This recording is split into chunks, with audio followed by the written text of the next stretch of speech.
In the rolling hills of Sumner County, Tennessee, there stands a testament to prosperity that few dare to question. The Chamberlain cotton mill, established in 1863, built a fortune so vast that it funded 3 generations of political power and social influence. But beneath the whitewashed success story lies a darker truth that local historians have spent over a century trying to bury. Between 1863 and 1867, 73 workers simply vanished from the mill's employment records. No resignations, no deaths reported to the county clerk, no forwarding addresses, just names crossed out in black ink, as if they had never existed at all. The strange part, every disappearance coincided with record-breaking cotton production months. The mill's own ledgers, discovered in a sealed basement vault in 1987, tell a story that the Chamberlain family has fought desperately to keep hidden. What really happened during those 4 blood-soaked years when cotton was king and human life was cheaper than raw material? Before we continue with the story of the Chamberlain cotton mill and its vanished workers, make sure to subscribe to our channel and hit that notification bell. We're diving deep into America's darkest historical secrets, and we want you with us for every chilling revelation. Also, drop a comment below and let us know what state you're listening from. We love connecting with fellow mystery enthusiasts across the nation. The truth about those 73 souls begins in the winter of 1862, when ambitious young industrialist Jeremiah Chamberlain saw opportunity in the chaos of civil war. Gallatin, Tennessee, in 1862 was a town caught between worlds. Located just 30 miles northeast of Nashville, it had grown prosperous on tobacco farming and river trade along the Cumberland.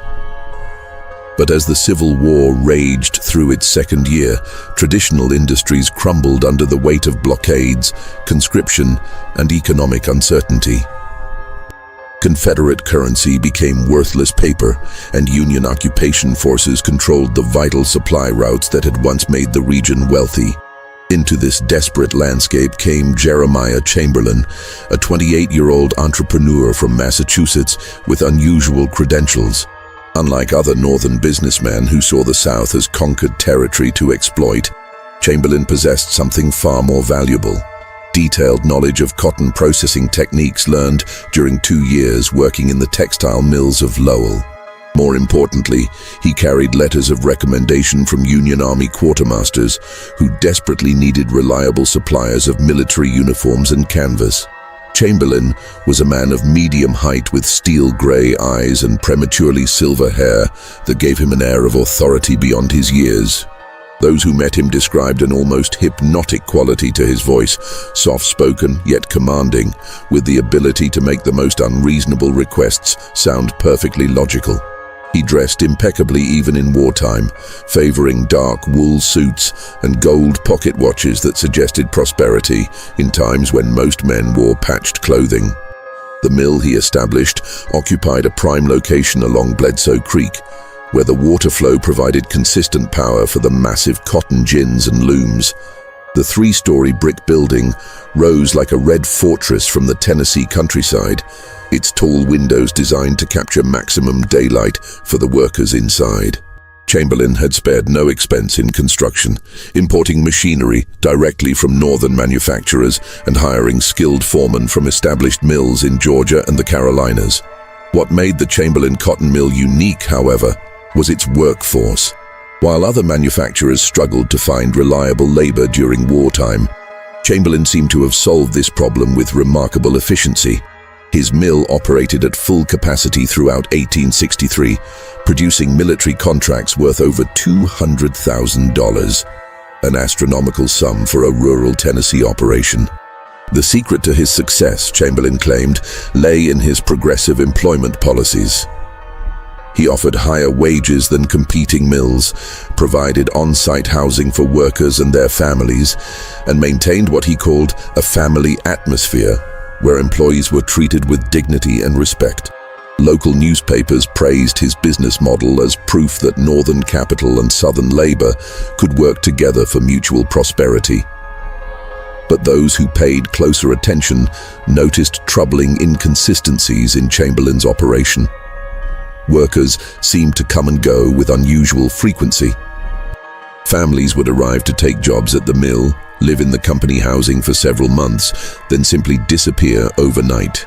When questioned, Chamberlain explained that many of his employees were refugees from the fighting in Middle Tennessee, naturally inclined to move on when they heard news of family or better opportunities elsewhere. The explanation satisfied most local residents who had their own wartime concerns to worry about. Food shortages, Confederate raiders, and the constant threat of Union reprisals made everyone focus on daily survival rather than the comings and goings at the cotton mill. Besides, Chamberlain's operation brought desperately needed employment and federal money into the community. Questions about his business practices seemed ungrateful, even unpatriotic. Yet there were those who noticed details that didn't quite add up.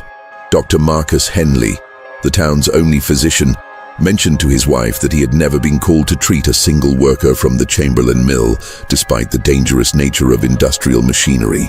Sarah Polk Jennings, postmaster and distant relative of former President James K. Polk, observed that mill workers never seemed to send or receive correspondence, unusual for people supposedly maintaining family connections across the war-torn South. Most troubling of all were the observations of 12-year-old Caleb Craven, whose family farm bordered the mill property. Caleb spent his days hunting rabbits and fishing along Bledsoe Creek, activities that gave him an unobstructed view of the mill's operations. He noticed that while workers regularly entered the mill each morning, he rarely saw the same faces leaving at the end of the day. When he mentioned this to his father, he was told that mill workers probably used a different exit or worked varying shifts. But Timothy's sharp young eyes had caught something else entirely. On several occasions, usually during the darkest hours before dawn, he had seen wagons leaving the mill grounds heavily loaded with what appeared to be large bundles wrapped in canvas.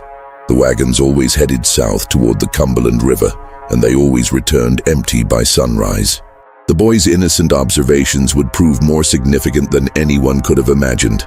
For in the winter of 1863, as Chamberlain's mill reached peak production and his profits soared to unprecedented heights, the first signs appeared that something far more sinister than cotton processing was taking place within those red brick walls. The first crack in Jeremiah Chamberlain's carefully constructed façade appeared on February 14, 1863, when a blizzard struck Middle Tennessee with unprecedented fury. Snow fell for 3 days straight, accumulating to depths not seen in living memory. Roads became impassable, telegraph lines snapped under the weight of ice, and even the hardiest residents were forced to remain indoors until the storm passed. For Caleb Craven, confined to his family's farmhouse, with nothing but books and the view from his bedroom window, the storm provided an unexpected opportunity to observe the mill's operations under extraordinary circumstances. What he witnessed during those 3 days would haunt him for the rest of his life. On the first day of the storm, as wind howled across the frozen landscape and snow piled against the mill's windows, Caleb noticed that lights remained burning throughout the night in the main production floor. This struck him as odd, since most businesses had suspended operations until weather conditions improved. Through his father's spyglass, borrowed without permission, he could see figures moving back and forth past the illuminated windows, suggesting that work continued despite the dangerous conditions. More puzzling was the absence of smoke from the mill's residential quarters.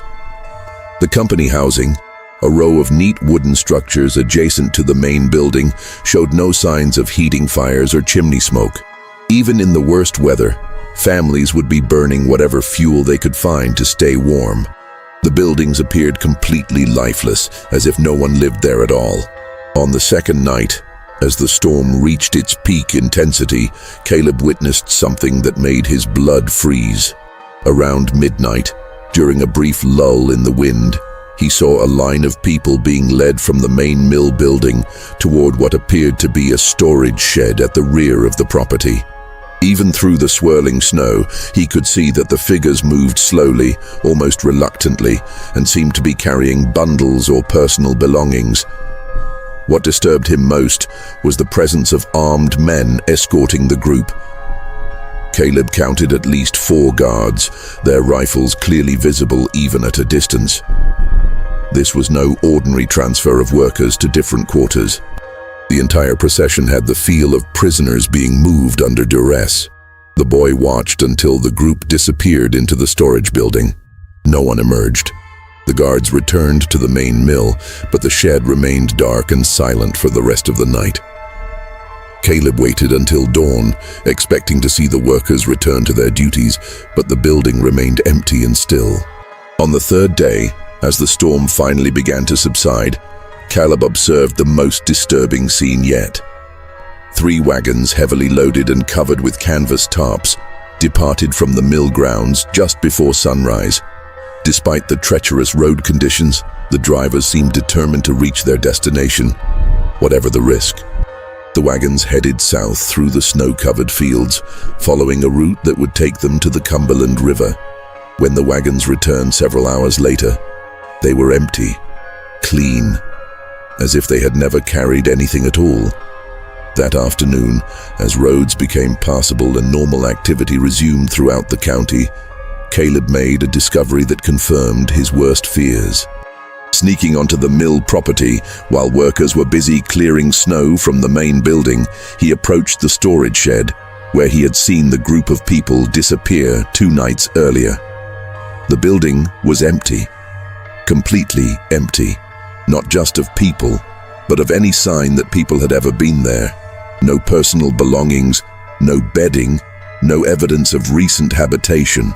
The floor had been swept clean, and the air smelled strongly of lye soap, as if someone had scrubbed away all traces of human presence. But in one corner, partially hidden beneath a loose floorboard, Caleb found something that made his heart race.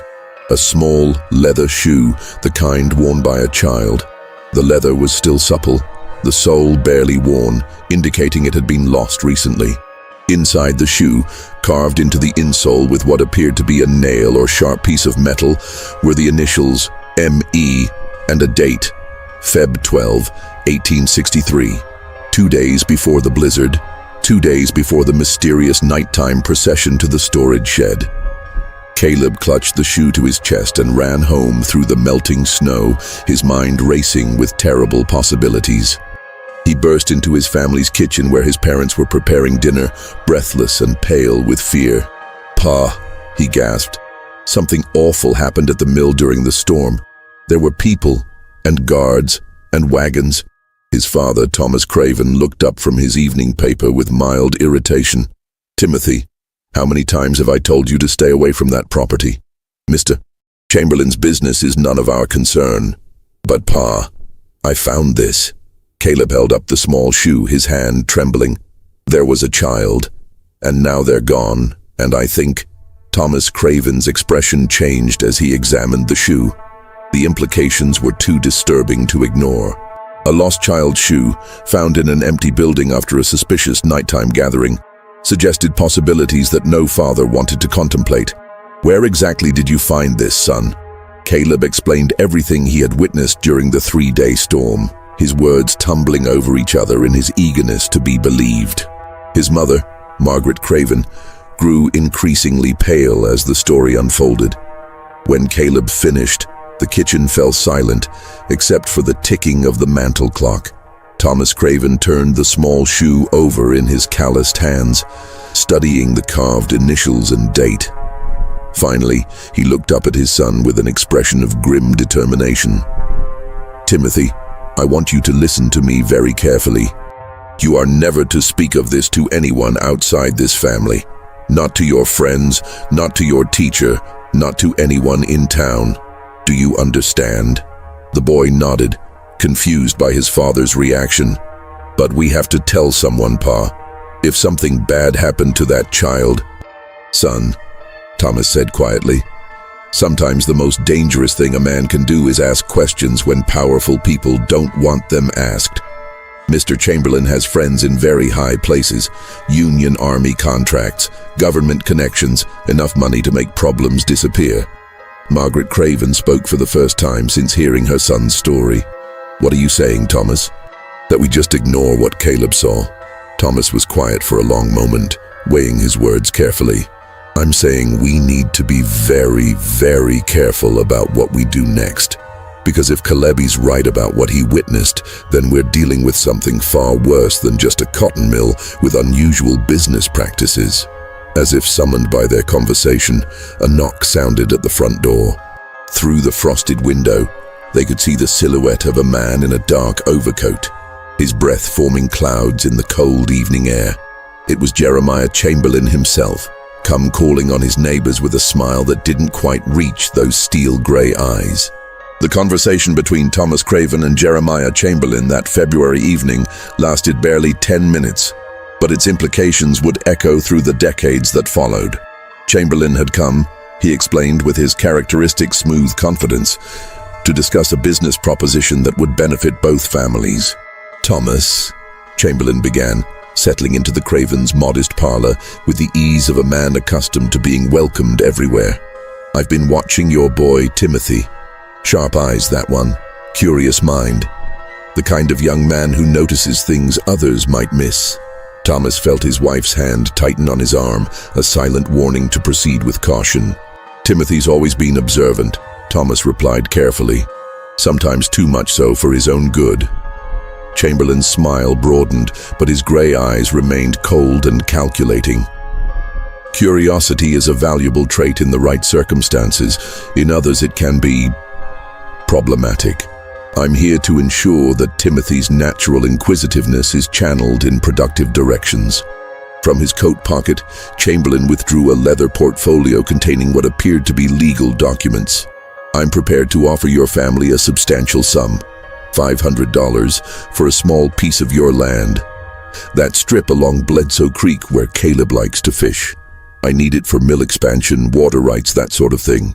$500 was more money than the Craven family had ever seen at one time. In 1863, it represented nearly 3 years' worth of farm income. The offer was so generous as to be almost suspicious. That's very generous, Mr. Chamberlain," Thomas stammered. "But that particular piece of land has been in my family for 30 years. It's not really for sale." Chamberlain's expression didn't change, but something shifted in the atmosphere of the room. The temperature seemed to drop several degrees, and the oil lamps flickered as if touched by an unfelt breeze. "I understand attachment to family land, Thomas. I truly do. But progress waits for no man, and my mill represents the future of this county. The question is whether your family will be part of that prosperous future or—" He let the sentence hang in the air like smoke from a snuffed candle. Margaret Craven found her voice. "What exactly are you saying, Mr. Chamberlain?" "I'm saying that cooperation tends to be rewarded while obstruction can lead to unfortunate circumstances. Take the Henderson family, for instance. They were initially reluctant to sell me the land where my mill now stands. But after young James Henderson had that terrible accident with his hunting rifle, they reconsidered. Amazing how quickly priorities can change when tragedy strikes close to home." The threat was delivered with such casual elegance that it took a moment for its full meaning to register. James Henderson had indeed died in a hunting accident 6 months earlier, a tragedy that had shocked the community. The idea that it might not have been accidental had never occurred to anyone.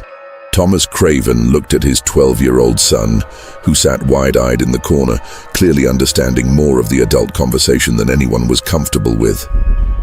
The choice before him was stark. Accept Chamberlain's offer and ensure his family's safety, or refuse and risk the consequences.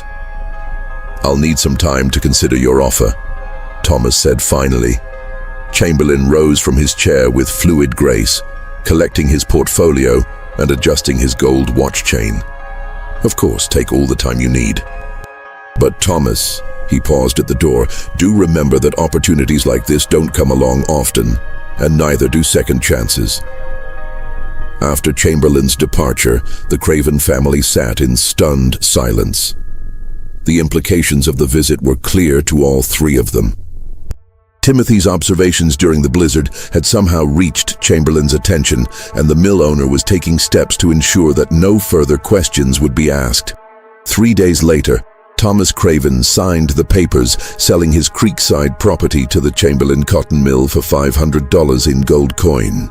The transaction was recorded at the county courthouse with unusual speed, processed by a clerk who had recently received a substantial donation to his church building fund.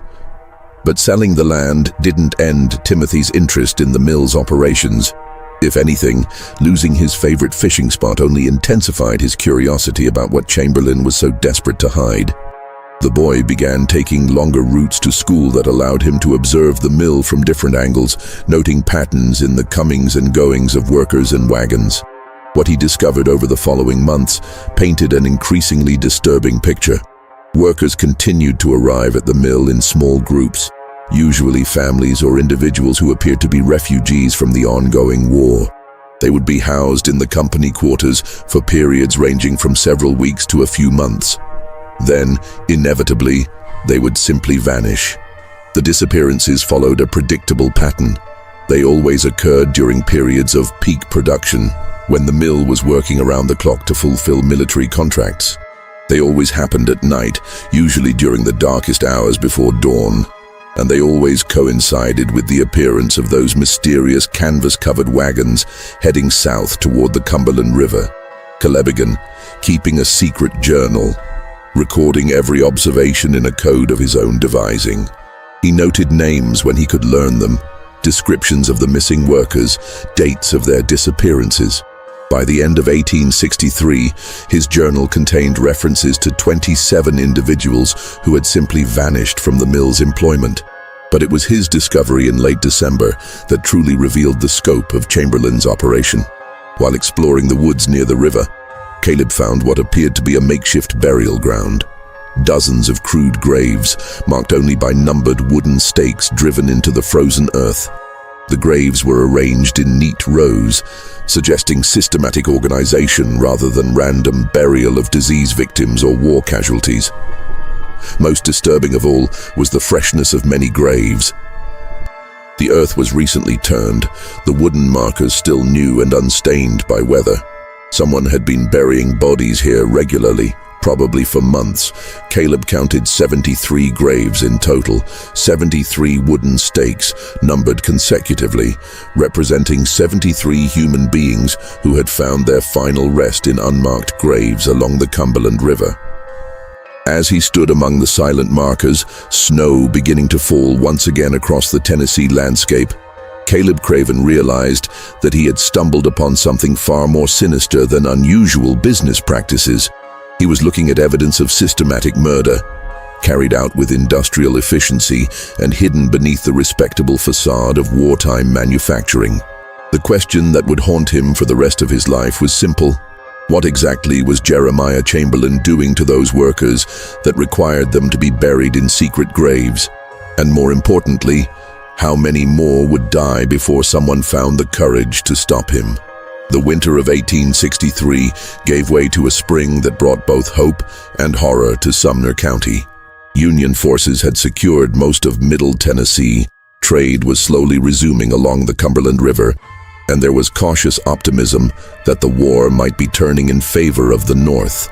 For Jeremiah Chamberlain, these developments meant expanded opportunities and even larger government contracts. But for Caleb Craven, now 13 and increasingly haunted by his discoveries, spring brought new evidence of the terrible secret hidden within the mill's operations. His clandestine observations had evolved into a systematic investigation, driven by a young man's sense of justice and a growing understanding that he might be the only person positioned to expose the truth. The breakthrough came in April, when Caleb witnessed the arrival of a new group of workers. Unlike previous groups, this family included someone Caleb recognized: Rebecca Sutton, the 16-year-old daughter of a Methodist preacher from nearby Hartsville. Rebecca's family had been displaced by Confederate raiders the previous month, and word had spread through local churches that they were seeking employment and shelter. Caleb watched as the Sutton family, parents, 3 daughters and a young son, were welcomed at the mill with Chamberlain's characteristic charm and efficiency. They were assigned to a small house in the workers' quarters, given employment in the mill's production areas, and promised steady wages plus room and board.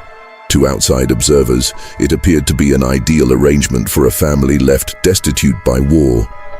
But Caleb knew better. Based on his observations of previous patterns, he estimated that the Sutton family had perhaps 2 months before they would join the ranks of the disappeared. The knowledge filled him with a desperate urgency.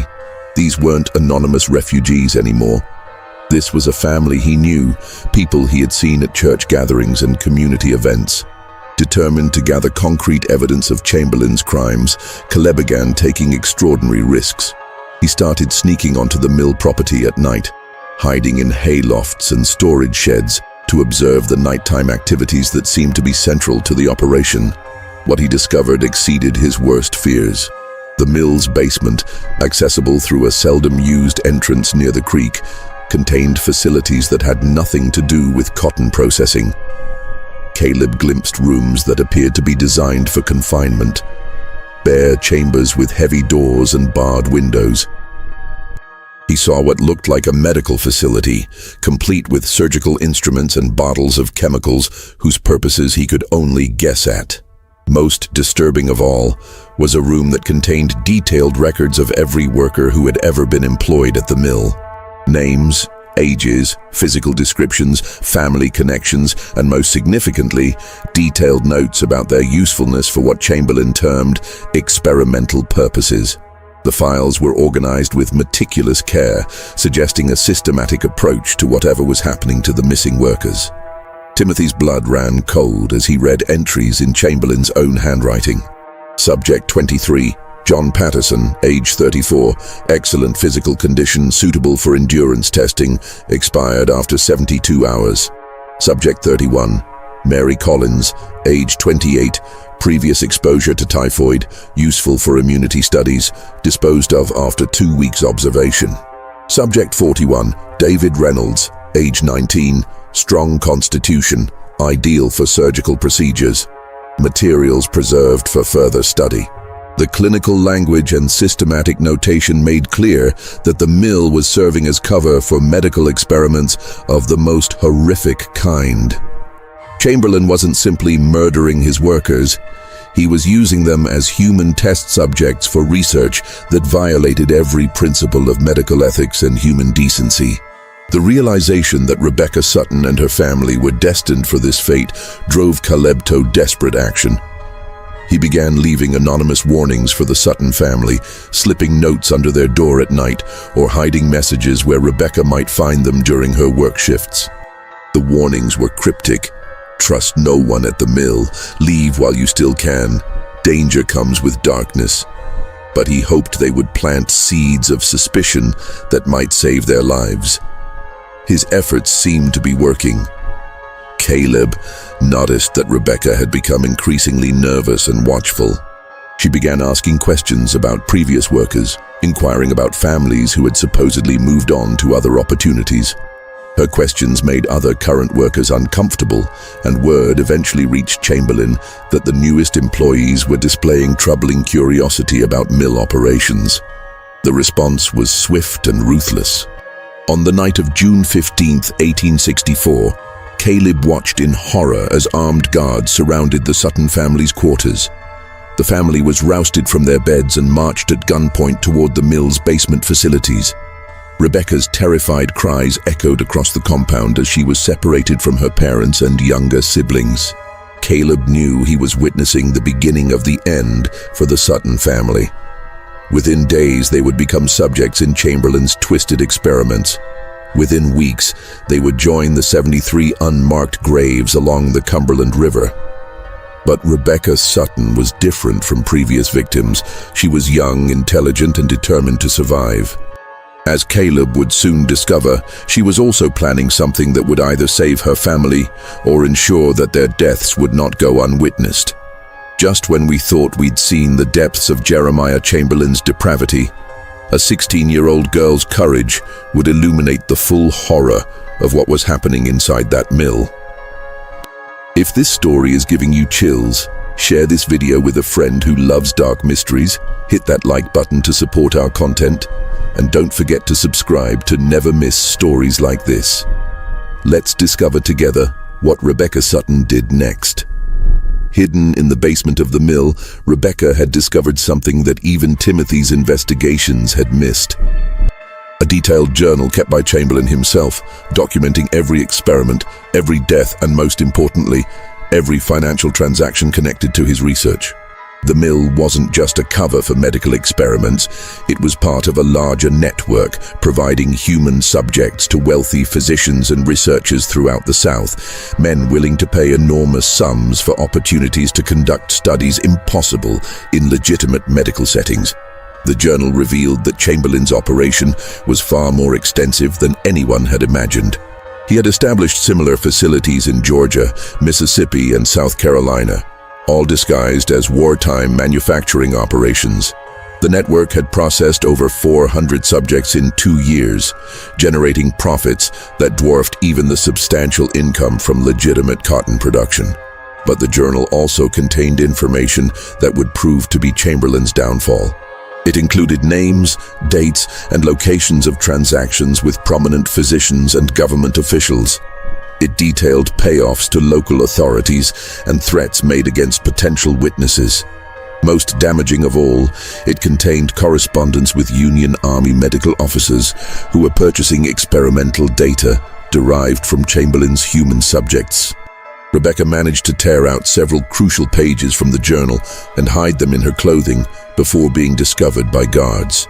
She knew that the evidence she carried might be the only hope of exposing the truth about what was happening at the mill. But first, she would have to survive long enough to get the information to someone who could act on it. What she didn't know was that Caleb Craven had been watching from outside the basement window, and that he had seen her conceal the stolen pages. The two young people, separated by bars and guards but united in their determination to stop Chamberlain's crimes, were about to form the most unlikely partnership in the history of Sumner County. A partnership that would either save dozens of lives or cost them their own. The final phase of Jeremiah Chamberlain's operation began on a sweltering July morning in 1864, when a telegram arrived from Union Army headquarters in Nashville. The message was brief but devastating to Chamberlain's plans. Effective immediately, all civilian medical research contracts were being reviewed by a new oversight committee, and any facilities conducting experimental work on human subjects must be registered and inspected within 30 days. Caleb Craven, hidden in his usual observation post in the mill's hayloft, watched as Chamberlain read the telegram. The mill owner's face went through a remarkable transformation. From confident authority to barely controlled rage to cold, calculating determination. Whatever the telegram contained, it had fundamentally changed the situation at the mill. Within hours, Chamberlain had called a meeting of his inner circle, Dr. Marcus Hensley, who Caleb now realized was not the town physician, but a medical researcher working with Chamberlain, Foreman William Garrett, and 3 armed guards who served as enforcers. The meeting took place in Chamberlain's private office, but Caleb had discovered that voices carried clearly through the building's ventilation system to his hiding place in the loft. "Gentlemen," Chamberlain's voice was controlled but tense. "We have 30 days to conclude our current research and eliminate all evidence of our activities. The Oversight Committee includes several individuals who would not be sympathetic to our work, regardless of its scientific value." Dr. Hensley's response was immediate and panicked. 30 days? Jeremiah, we have 47 active subjects in various stages of study. Some experiments have been running for months. We can't simply. We can, and we will. Chamberlain cut him off. Every subject currently in the facility will be processed to completion within the next 2 weeks. All records will be destroyed. All physical evidence will be eliminated. By the time any inspectors arrive, they will find nothing more than a patriotic cotton mill contributing to the Union war effort. Timothy's blood chilled as he grasped the implications. 47 people were being held in the mill's basement facilities, and Chamberlain was planning to murder them all within 2 weeks to cover up his crimes. Among those 47 were Rebecca Sutton and her family. But even more horrifying was what came next in the conversation. What about witnesses? This was William Garrett, the foreman whose job was handling the practical aspects of the operation. The Craven boy has been sniffing around for over a year. The postmaster's been asking questions about mail delivery to workers who supposedly moved on. Doc Peterson in town mentioned he's never treated any mill injuries, despite all the dangerous machinery. I'm aware of the potential problems, Chamberlain replied smoothly. I've already taken steps to address the most significant threats. The Craven family will be invited to join our workforce within the next few days, a generous offer of employment that they won't be able to refuse. As for the others, well, accidents happen during wartime. House fires, hunting mishaps, falls from horses. Tragic but understandable. Caleb realized with crystal clarity that his entire family was now marked for death. Chamberlain had tolerated their knowledge as long as it could be managed through bribes and threats, but with the Oversight Committee investigation looming, all potential witnesses had become liabilities to be eliminated. The boy's mind raced as he considered his options. He could run home and warn his parents, but where would they go? Chamberlain had connections throughout Middle Tennessee, and fleeing would only confirm their guilt in his eyes. He could try to contact Union authorities, but the nearest garrison was in Nashville, a day's ride away, and he had no proof that anyone would believe. The only chance was to coordinate with Rebecca Sutton and the other prisoners to expose the truth before Chamberlain could implement his final solution. But that would require getting into the basement facilities, past armed guards, and organizing a coordinated escape attempt with people who had been weakened by weeks or months of captivity. Caleb made his decision. That night, he would attempt the most dangerous infiltration of his young life, seeking to reach the basement prisoners and organize a rebellion that would either free them all or ensure that someone survived to tell the truth about what had happened at the Chamberlain cotton mill. As he prepared to descend from his hiding place, Caleb overheard one final exchange that made his mission even more urgent. "When do we begin the final processing?" Dr. Hensley asked. "Tonight," Chamberlain replied. "We'll start with the children. They require less preparation, and their elimination will encourage cooperation from the adult subjects. By morning, we should be able to reduce our numbers by at least a dozen." Timothy's hands shook as he climbed down from the loft. Rebecca's 8-year-old brother would be among the first to die unless something was done immediately. The boy, who had spent over a year observing and recording Chamberlain's crimes, was about to discover whether his courage was equal to the task of stopping them. The basement of the mill after midnight was a place that existed beyond nightmares. As Caleb crept through corridors lit only by flickering oil lamps, he encountered sights that would haunt him for the rest of his life. Cells containing gaunt figures who barely looked human anymore. Operating rooms stained with evidence of procedures that violated every principle of medical ethics. Storage areas filled with jars containing specimens that had once been parts of living people. But it was in the final corridor that Caleb found what he was looking for. Rebecca Sutton, still alive, still defiant, and still clutching the stolen journal pages that could expose Chamberlain's entire operation. When she saw Timothy's face at her cell window, her eyes filled with a mixture of hope and desperate determination. "Timothy," she whispered, "thank God. I thought no one knew we were here." "I know everything," Caleb replied softly. "And I'm going to get you out, but we have to move fast. They're planning to kill all of you tonight, starting with the children." Rebecca's face hardened with resolve. "Then we don't have time for a careful escape. We're going to have to fight our way out, and some of us probably won't make it." As Caleb worked to pick the lock on Rebecca's cell with tools stolen from the mill's maintenance shop, both young people understood that they were embarking on a mission that would either save dozens of lives or cost them their own. But they also knew that they were the only hope for justice for the 73 people already buried in unmarked graves along the Cumberland River. The rebellion was about to begin. The uprising at the Chamberlain cotton mill began at 2:47 a.m. on July 22, 1864, when Caleb Craven and Rebecca Sutton unlocked the first cell door and whispered the words that would change everything. "We're getting out of here, all of us, tonight." The prisoners they freed were in various stages of physical and mental deterioration, but Rebecca's stolen journal pages had revealed something that transformed their despair into fury. Chamberlain's records showed that none of them were random victims. They had been specifically selected based on detailed profiles. Families with no local connections, individuals fleeing war zones who wouldn't be missed, people whose disappearances could be explained away as voluntary departures. But more importantly, the records revealed that several prisoners had family members in positions of authority. Rebecca's uncle was a federal judge in Kentucky. Another prisoner's brother was a Union Army colonel. A third victim's father was a wealthy merchant with connections to northern textile interests. Chamberlain had been playing a dangerous game, and his systematic documentation of every detail would provide the evidence needed to destroy him. The escape plan was desperate but simple. Rebecca would lead a group through the mill's basement toward the creekside exit, while Caleb created a diversion at the main building to draw away the guards. The freed prisoners would make their way to the county seat, where Rebecca's stolen documents could be presented to federal authorities. What none of them anticipated was the presence of Dr.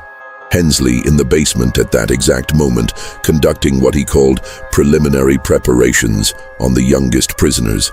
The physician's scream of alarm echoed through the corridors as he stumbled upon Caleb freeing the last group of captives. "Guards! Guards! The subjects are escaping!" The basement erupted into chaos. Armed men thundered down the stairs while prisoners scattered in every direction through the maze of corridors. Caleb found himself separated from Rebecca as gunshots rang out in the narrow spaces, the sound deafening in the confined underground chambers. But Rebecca Sutton had not survived weeks of captivity, only to be recaptured at the moment of freedom. Clutching Chamberlain's incriminating journal pages, she led her group of freed prisoners through a route she had memorized during her imprisonment, past the surgical rooms, through the specimen storage areas, toward what she hoped was the creekside exit Caleb had described. Behind them, they could hear Chamberlain's voice, cold and commanding even in crisis. "Seal the exits. No one leaves this facility alive. Dr. Hensley, begin immediate termination of all remaining subjects. We cannot afford witnesses." The race through the basement became a nightmarish game of life and death. Prisoners who had been weakened by weeks of medical experiments now found reserves of strength they didn't know they possessed. Mothers carried children who could barely walk. Men who had been subjected to surgical procedures helped others navigate corridors, slick with spillage from overturned chemical containers. Timothy, separated from the main group, found himself face-to-face with William Garrett in a storage room filled with the mill's most damning evidence. Shelves lined with jars containing preserved organs, detailed sketches of surgical procedures, and boxes of correspondence with physicians throughout the Confederacy who had purchased Chamberlain's research data. "You should have minded your own business, boy," Garrett snarled, raising his rifle. But Caleb had spent over a year preparing for this moment. From his hiding place behind a cabinet of specimens, he threw a jar of chemical preservative directly at the oil lamp, illuminating the room. The glass shattered. The lamp fell, and suddenly the storage area was engulfed in flames that spread with terrifying speed through the chemical-soaked environment. The fire created the diversion Caleb had hoped for, but it also transformed the escape into a race against time. The basement, filled with flammable chemicals and wooden support structures, became an inferno that threatened to trap everyone inside, prisoners and captors alike. Rebecca's group reached the creekside exit just as smoke began pouring through the basement corridors. But their escape route was blocked by two guards who had anticipated their destination. With the fire spreading behind them and armed men ahead, the situation seemed hopeless. It was 8-year-old Benjamin Sutton, Rebecca's little brother, who provided the solution. The boy had noticed something the adults had missed: a drainage tunnel that connected the basement to Bledsoe Creek, probably installed during the mill's construction to prevent flooding. The tunnel was narrow, partially filled with water, and designed for drainage rather than human passage, but it offered their only hope of escape. One by one, the prisoners crawled through the tunnel as smoke and flames spread through the basement behind them. Rebecca went last, clutching the stolen journal pages in a waterproof pouch she had improvised from oiled cloth found in the storage areas. They emerged from the tunnel into the pre-dawn darkness along Bledsoe Creek, gasping and choking but alive. Behind them, the Chamberlain cotton mill was becoming a pillar of fire visible for miles across the Tennessee countryside. The flames had spread from the basement to the main building, consuming not just the structure, but all the evidence of Chamberlain's crimes. Or so it seemed. Caleb Craven emerged from the burning building 15 minutes later, having fought his way through smoke-filled corridors to reach safety. But he wasn't empty-handed. Tucked inside his jacket were two items that would prove crucial: Chamberlain's personal ledger, which contained financial records of the entire operation, and a metal strongbox containing correspondence with Union Army medical officers who had been purchasing experimental data. As the survivors gathered along the creek bank, watching the mill burn against the morning sky, they realized they had not just escaped. They had struck a devastating blow against Chamberlain's operation. The fire had destroyed the facilities, freed the remaining prisoners, and eliminated the infrastructure that had made the systematic murders possible. But Jeremiah Chamberlain himself was nowhere to be seen. As sirens and shouts echoed across the countryside, as neighbors rushed toward the burning mill and federal authorities were summoned from Nashville, the man responsible for 73 murders had simply vanished into the chaos of the night. The question that would haunt investigators for decades was simple: where had he gone, and would he attempt to rebuild his operation elsewhere? The answer would not come for 23 years, when construction workers breaking ground for a new courthouse in Gallatin would make a discovery that revealed the final chapter of Jeremiah Chamberlain's story. The immediate aftermath of the mill fire brought justice with surprising swiftness. Rebecca Sutton's stolen journal pages, combined with Caleb Craven's rescued ledger and the testimony of 37 freed prisoners, provided overwhelming evidence of the systematic murders that had taken place beneath the respectable facade of cotton production. Federal investigators arrived from Nashville within 48 hours, led by Colonel James Mitchell, whose own brother had been among Chamberlain's victims. The scope of the operation shocked even experienced military prosecutors. Dr. Hensley, captured while attempting to flee the burning building, provided detailed testimony in exchange for avoiding execution. His revelations expanded the investigation beyond Tennessee to include similar facilities in Georgia, Mississippi, and South Carolina. The financial records Caleb had saved proved that Chamberlain's network had generated over $2 million in profit from the sale of experimental data and preserved specimens to physicians throughout the South. Prominent doctors in Charleston, Atlanta, and New Orleans were arrested on charges ranging from conspiracy to murder to violation of medical ethics. Several Union Army medical officers were court-martialed for purchasing research derived from human experimentation, but Jeremiah Chamberlain himself remained a ghost. Despite extensive searches and substantial rewards offered for information leading to his capture, the mill owner had vanished completely. Some believed he had fled to Europe, where his wealth could purchase safety and anonymity. Others suspected he had assumed a new identity somewhere in the war-torn South, perhaps establishing another operation under a different name. The 73 unmarked graves along the Cumberland River were exhumed, and the victims given proper burial in the Gallatin City Cemetery.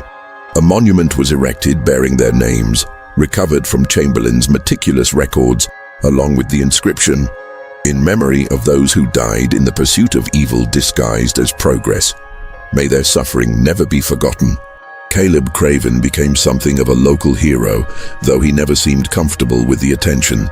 He testified at numerous trials, helping to convict not just the direct participants in Chamberlain's operation, but also the suppliers, customers, and officials who had enabled the crimes. His detailed observations and careful record-keeping proved crucial in establishing the full scope of the conspiracy. Rebecca Sutton recovered from her ordeal and became a vocal advocate for medical ethics and patient rights. She testified before Congress about the need for oversight of medical research, contributing to legislation that established federal guidelines for human experimentation. Her courage in stealing and preserving Chamberlain's journal pages was credited with saving dozens of lives and exposing a criminal network that spanned multiple states.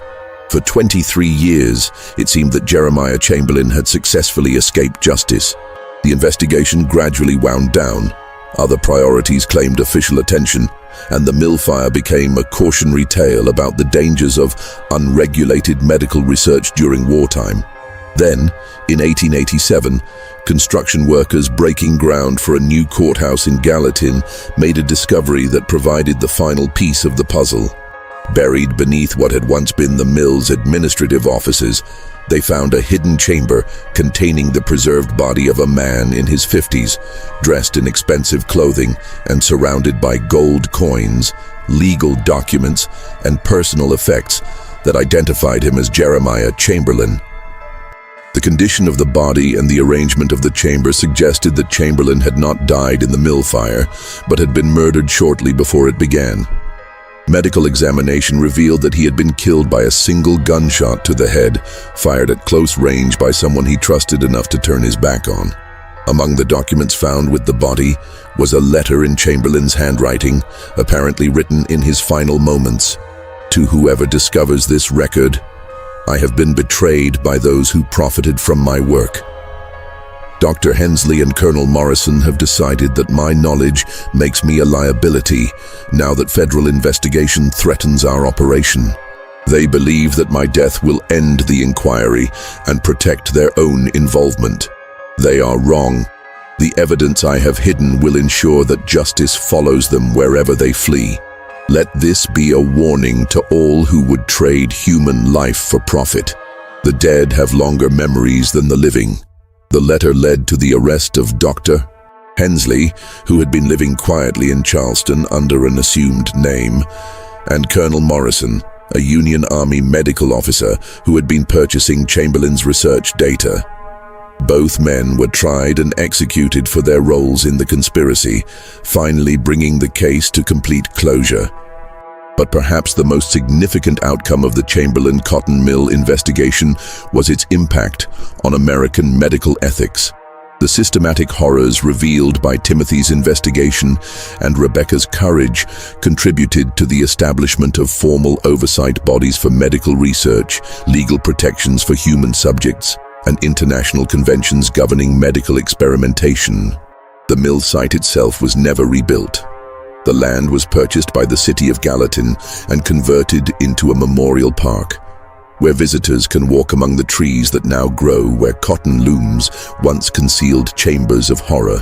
A plaque near Bledsoe Creek marks the spot where Caleb Craven first observed the mysterious nighttime wagons that led to the exposure of one of the darkest chapters in American medical history.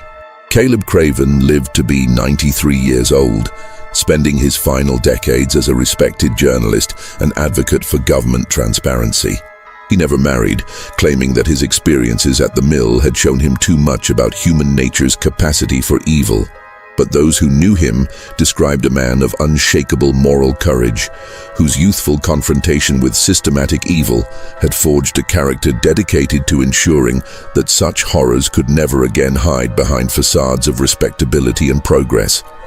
Rebecca Sutton married a fellow survivor of Chamberlain's experiments and raised 5 children who all became physicians, teachers, or advocates for social justice. She often said that her weeks of captivity had taught her that the most important human quality was not intelligence or strength, but the willingness to act when action was needed, regardless of personal cost. The story of the Chamberlain cotton mill reminds us that evil often wears respectable faces and hides behind noble purposes. But it also demonstrates that courage, even in the young and powerless, can expose the truth and demand justice for those who have no voice to speak for themselves. This mystery shows us that the most dangerous criminals are often those who convince society that their crimes serve a greater good. What do you think of this story? Do you believe everything was revealed? Or might there be other operations like Chamberlain's that remain hidden even today? Leave your comment below and let us know what you think. If you enjoyed this tale of courage overcoming institutional evil and want more historical horror stories like this, subscribe, hit that notification bell, and share with someone who loves mysteries that make you question what really happened in America's past. See you in the next video, where we'll explore another dark corner of American history that authorities tried to keep buried.